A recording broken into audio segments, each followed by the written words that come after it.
Hello, and welcome to another edition of Day Drinking with Kevin. I'm your host, Kevin McGuire, and today our episode is entitled One Starry Night. I have a very special friend with me, Fabio from Bravo Wine Importers, and he has brought three amazing wines to tell you about today. I have been looking forward to this episode for a long time.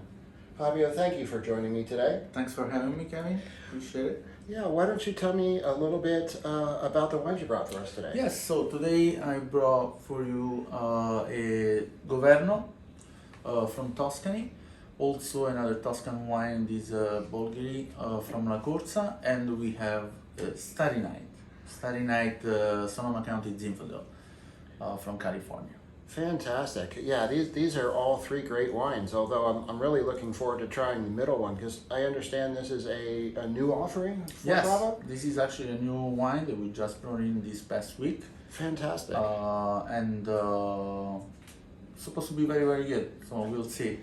I know you like Governo already, so that... I do. And I think one of the amazing things about Governo to me is that in addition to it being the brand of wine, it's also a process that was developed in the 14th century in Tuscany to help unstick fermentations that may have stopped due to the cold. Sometimes the fermentation would go into the winter and it would get cold and the fermentation would stick. And what they would do is take a portion of the grapes and dry them out, raisinate them if you will, and when the fermentation got stuck, they would then take those raisinated grapes and put them back into the fermentation tank to start yet a second fermentation. And what I have found is that not only does it kick up the alcohol a little bit, but it also gives the wine a round, richer feel. You know, I've often called it Sangiovese on steroids, Yes. and I think that really applies to this wine.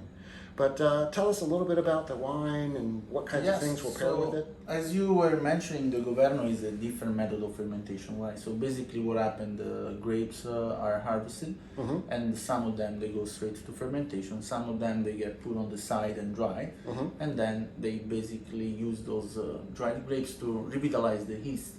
And produce the wine. So Governo is produced by Duca di Saragnano, which is a very nice producer that we've been carrying for years now. Okay. We carry several different wines from them, and one of the main things about Duca di Saragnano, which is actually also called Barbanera, because Barbanera is actually the name of the family. Okay. Duca di Saragnano is one of the estate that they have, one of the line of okay. wines they produce. But one of the fun things that they do is actually it's in a lot of their wines they use different style of fermentation process, like this Governo, or they do a metodo vecchio for another wine, which you probably know, the Sirpasso that we have, where they actually break the stem of the grape and leave the grape attached to the vine with a broken stem. That way the grape loses water and keeps sugar. So it basically is drying on the grape with a broken stem. That gives you, it's like a speed up late harvest process. So the grape loses the water sooner, so keeps the freshness but a higher sweetness. Okay. So a higher fruity wine. And this wine in general, honestly, is it's a wine that you can drink with anything. You can drink on its own, even though, like you say, the alcohol is always a little higher when you have those late harvest or a pastimento style wine. But that's never bad, right? No, that's never a bad thing. And it's a wine that, in my opinion, pairs good with everything: meats, red sauce, pasta, pizza, on its own, cheeses. It's a very good bottle of wine, very full body, but with a lot of fresh fruit up front and a nice, smooth, almost velvety finish. I think every sommelier has a go-to wine that when somebody comes into the restaurant, they say, I'm looking for a reasonably priced bottle of wine for my celebration, whether that be a birthday or whatever it is that they're celebrating. And to me, this is that go-to wine. Yeah. Not only because of the extra alcohol, which, you know, that's never a bad thing, but also, I think it just pairs so well with food. You were talking about that, and but you don't have to have food with this wine either, and that's No. the best part about it. As we finish the rest of the winter here, this is a wine that I could easily sit by the fire with my leather chair, reading a book and sipping this wine, and being very, very happy about Correct. it as well. As we said once, it's a perfect Netflix movie wine as well. So Absolutely. And would this wine go with chocolate? yes, this wine actually goes excellent with chocolate because it has that extra fruit that pairs great with the chocolate. The darker the chocolate, the better it will pair with this wine. And I don't recall if I had this wine or another wine that was actually made pretty much the same way, appassimento style. I actually had it once with a chocolate bar that had spicy peppers in it. So it was a spicy chocolate bar. Uh-huh. And a heavy fruity wine like this will be perfect for that because it's a wine that is good with the chocolate, good with spicy food. Automatically, if you have a chocolate bar with spices, with the spicy flavors, Nice. then it's a perfect wine for that too. I could see that. And for those day drinkers out there, if you don't want to go through the trouble of making a dessert, just go out and get one of those big bags of dark chocolate Hershey Kisses, put them in a bowl, have a bottle of this wine, watch your Netflix movie, and you'll be pretty darn happy, I have to say. We should try this now. Sounds good. Cheers. Cheers. I love the nose on this wine.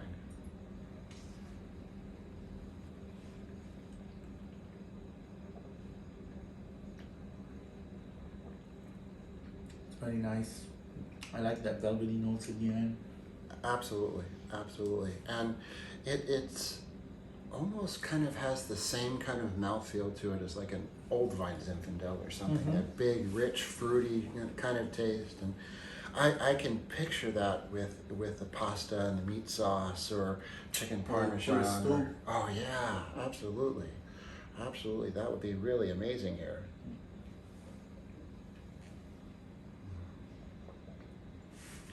And I've also heard that they are beginning to use this same process. I don't know if they call it Governo or not, but in places like Marquet with grapes like Verdicchio. And I've also heard that they use the same process sometimes in Umbria as well. Yes.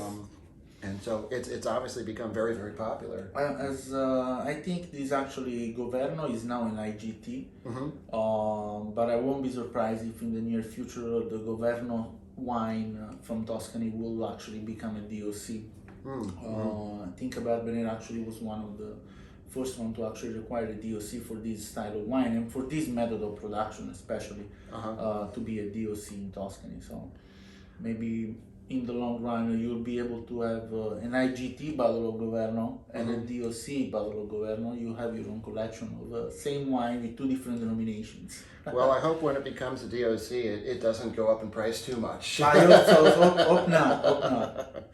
But for those of you out there looking for a good bottle of wine for date night, for a celebration, I highly recommend Governo. And if you stop by and see me at the restaurant and you ask for my go-to wine, this is probably it.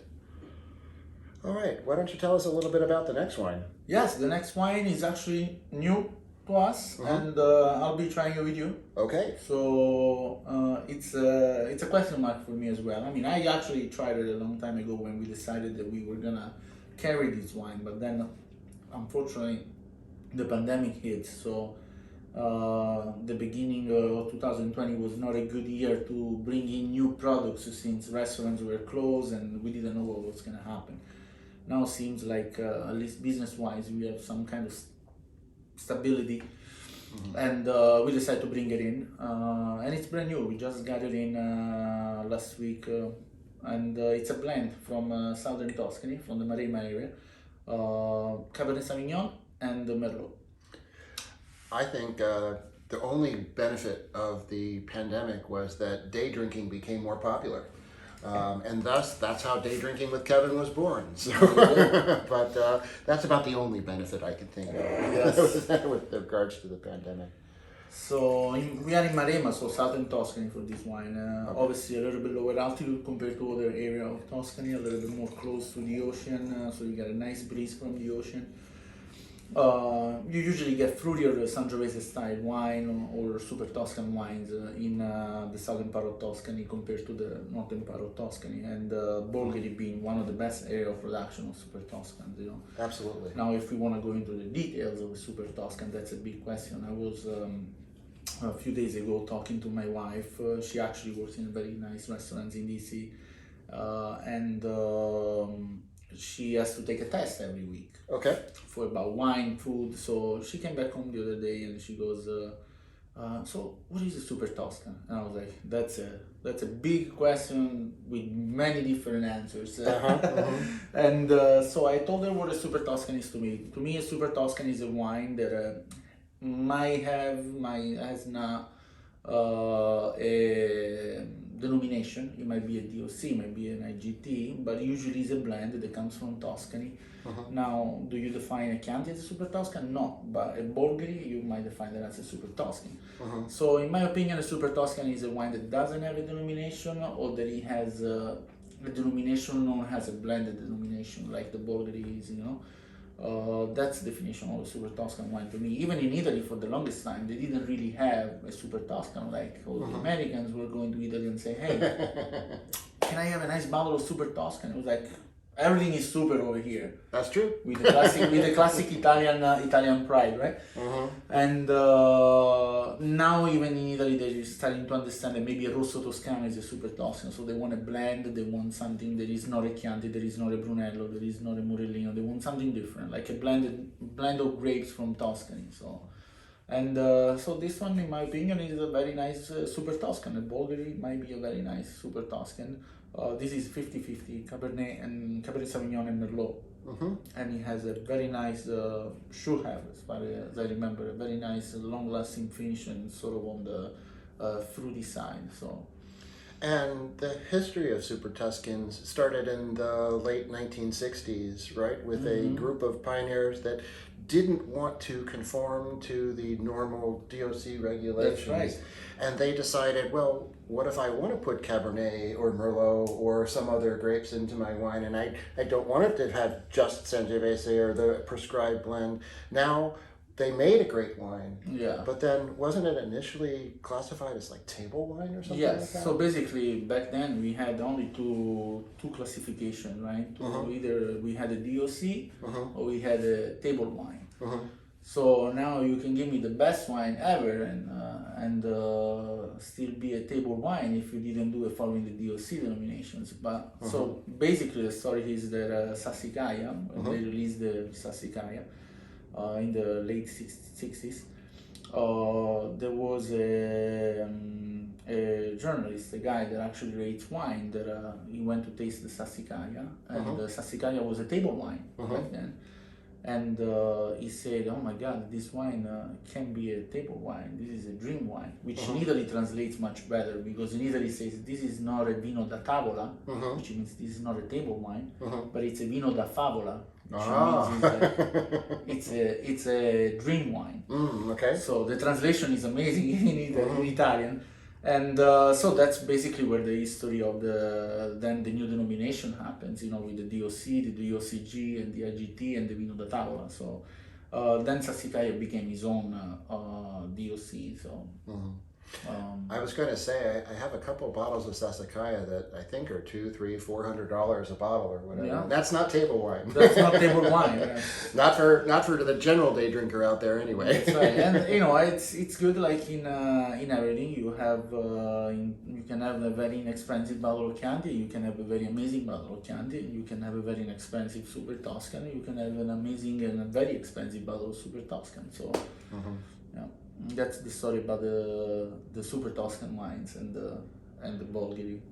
I've said many times that you can't sit down to tie your shoes in Italy without somebody putting a plate of food in front of you and giving you a glass of wine. That's right. And it's always probably one of the most amazing wines you've ever had. And then you say, well, where can I get that? I'm like, no, I just made this or something. I don't know if the neighbor still has some, but... Yeah. But the food is so amazing, and the people are so friendly. That's true. And Yeah. I definitely love visiting Italy. As Hopefully often we as can I go back soon. Yes, sir. All right. So let's Cheers. Let's try cheers this. to this one. Oh wow. Now this wine also does 12 months of French oak aging. That gives a little bit more of a softer, gentle finish to it. Mm-hmm. It's actually very, very good. It's a 2018 vintage. Please tell me this one doesn't cost $200 or $300 a bottle. Mm-mm. Oh, okay, that's great. No, it doesn't. But it is a very, very good bottle of wine, I think. Yeah. I think it's gonna be a good investment for us. I think so. In fact, I think I just want to order a case right now, and just next time I see you, we can Sounds just, good. because that is quite delicious, and you saw it here first on Day Drinking with Kevin. There you go. So, what kind of foods would we pair with this wine? With this one, I would go with some. Well, you wanna go if you have the chance of having a nice steak with this wine. Obviously pasta, but I remember when I was in Tuscany, in Florence, it was me, my wife, and a couple of friends.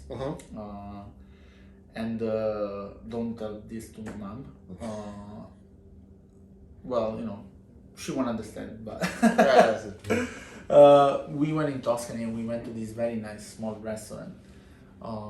So we ordered food, was me, my wife, this couple, and a friend of us that took us there. We ordered food and I was like, I want to have some pasta. I'm in Italy, it's been 2 days, I've been traveling, I want to have a nice pasta, and I want to have a Florentina steak, right? I'm in Florence, you gotta have a steak. Absolutely. So we started with a half portion of pappardelle with porcini mushroom ragu. And we had a bottle of Chianti, of course, and I started eating this pappardelle, and I couldn't stop. I wanted more. It was one of the best pasta I ever had, and that's why I say don't tell that to my mom. She'll get really upset. But this episode is being translated into Italian as we speak. Right. Yeah. And it was an amazing pasta, and I think every time I think of a Tuscan wine, I always connect that plate of pasta with the Tuscan wine that I'm drinking. I think this would be perfect because the ragu with the porcini mushroom cooks for a long time, gets very dense as a sauce, and the balance with this wine would be amazing. Yeah, I agree completely. I remember my first trip to Italy, and we had sat down to dinner, and they, of course, bring out an entire spread, and we're eating, and I thought, wow, this is the most amazing meal I've ever had, and that was just the first course. Yeah, which is why I might have a few extra pounds nowadays, because I realized, hey, food is great. That's right. Absolutely. And there must be more than one course, right? Absolutely, and they certainly have a number of courses when you go there, for sure. So everybody that I've ever met in the wine industry has like a story or something that got them involved in the wine industry that kind of turned their life's destiny towards wine. What is yours?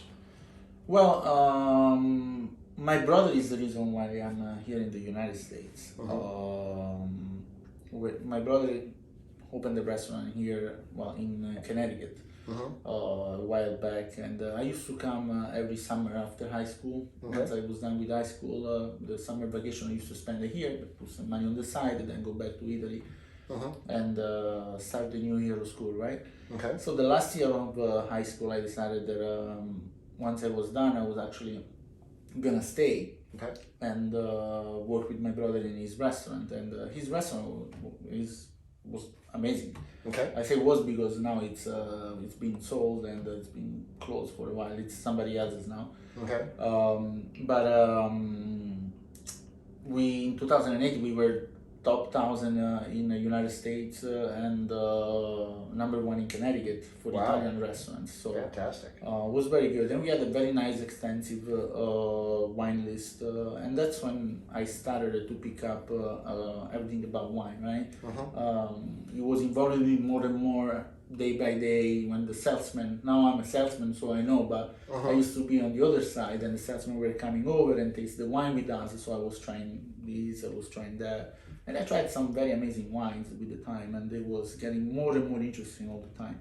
But what really got me into actually the restaurant business and the wine business and the hospitality in general, and then the passion for wine was one specific event that happened once. I was maybe not even a year in the United States. It was 2005, 2006 maybe.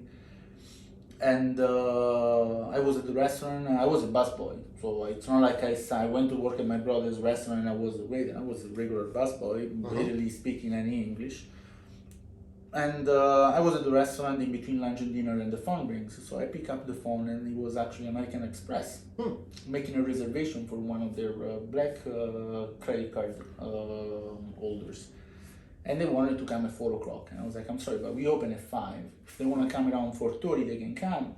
But they won't be able to get any food until 5 o'clock because nobody's in here. And they were like, okay, sure, that's fine. I'll let them know, put them down for 2 people. So these 2 guests, I'll get ready. I'm alone in the restaurant. I'll get ready, and this table of 2 comes in and sits on table 5. I can never forget.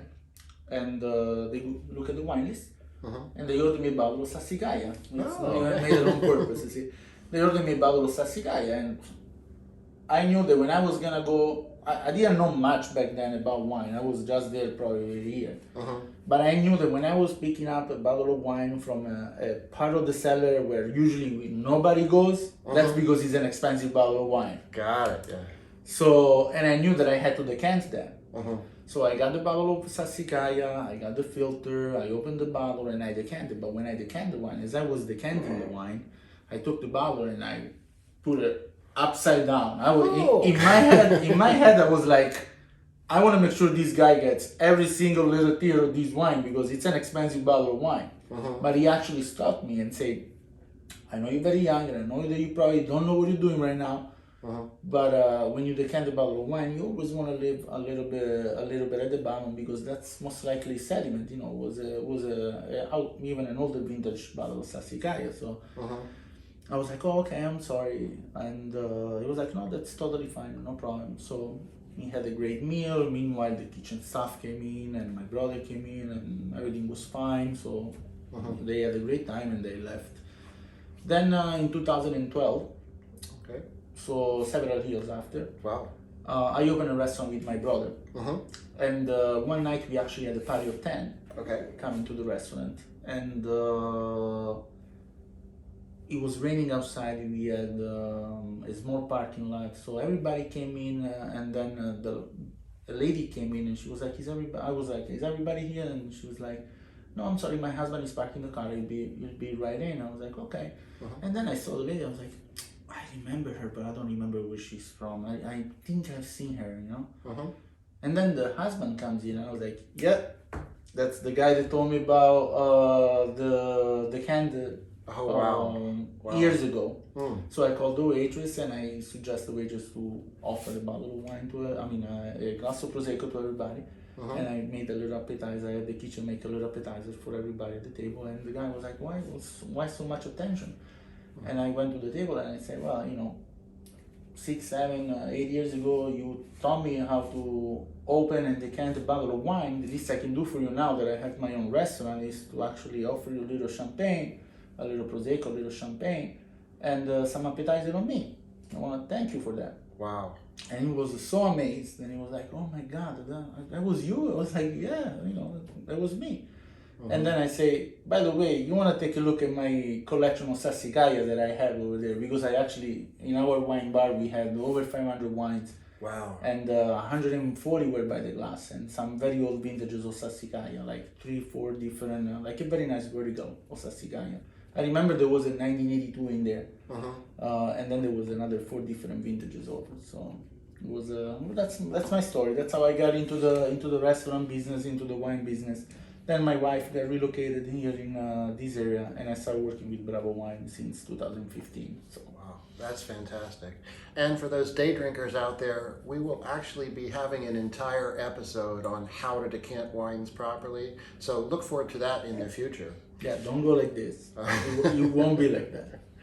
So let's talk about the last one. Yes, so we have Starry Night. Starry Night is a company that is a producer that we've been carrying for over five years now, probably since almost the beginning that I was here. Mm-hmm. And Starry Night from California, they do amazing job, especially with their Zinfandels. Their Zinfandel are amazing. They have a low-diet Zin, they have Sonoma County Zin. They do very, very good job. I really like all of their wines. They're very elegant, very passionate about what they do. I met one of the owners several years ago. He was actually here doing rounds with me. Mm-hmm. And very nice guy. He said that, very passionate about what he does, Mr. Mike, and very happy to actually carry their wines. All of their wines are very good. They have just enough oak. They have very nice flavor profile, very nice food body. I mean, you just pour it. I can smell the cherries coming from the glass from here. So, amazing wine. Their low-diet Zin is very good, but the Sonoma County Zin is my favorite. Okay. I know that recently we did a pairing, and we paired this wine with a dessert that had some peanut butter in it. And it really tasted like an old-fashioned peanut butter and jelly sandwich. Just the richness of the grapes and the wine and the peanut butter paired so very, very well together. But I know this wine can pair more than just with peanut butter. What other kinds of things might you pair with this wine? Well, with this wine, it's as heavy as the Governo, for example. You have Zinfandel is like a Primitivo, right? I mean, don't tell that to the Italian people in the south, always because of the pride of the Italian people. They are the same thing, and I drink a lot of Primitivos. It's one of my favorite grape in Italy, and I found Zinfandel just as good. And again, just like the Governo, I would pair it with a nice dark chocolate. The darker the chocolate, the better it will pair with. Or a nice meat in a red sauce, or sometimes you find in restaurants, or maybe you can make it at home too, some pork reduction or balsamic reduction. I think any sort of food that has a balsamic reduction or a pork reduction will be very good with this wine. It's a wine that definitely goes well with cheese as well, like soft, salty cheeses. Okay. So very nice. They also do a Chardonnay that we carry that is one of my favorite white, honestly. Okay. Because it carries just enough oak to don't be overpowerful. It's not overpowerful on the oak, and it's a Chardonnay from California that you can drink on its own with no problems. One of the things people come into the restaurant and they're like, I need a bottle of wine that will go with dinner and then work into dessert.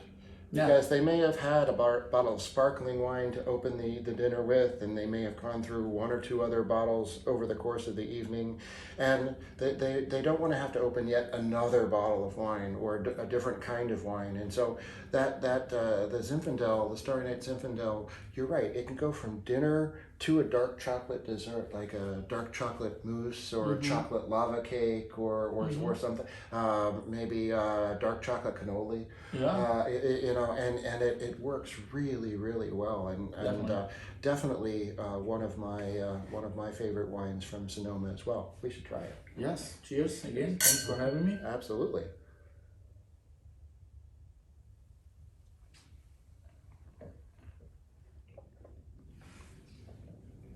Wow, I love all of the fruits that are hitting my palate right now, and the mouthfeel of this wine. It's got some good body to it, and it's really full and rich.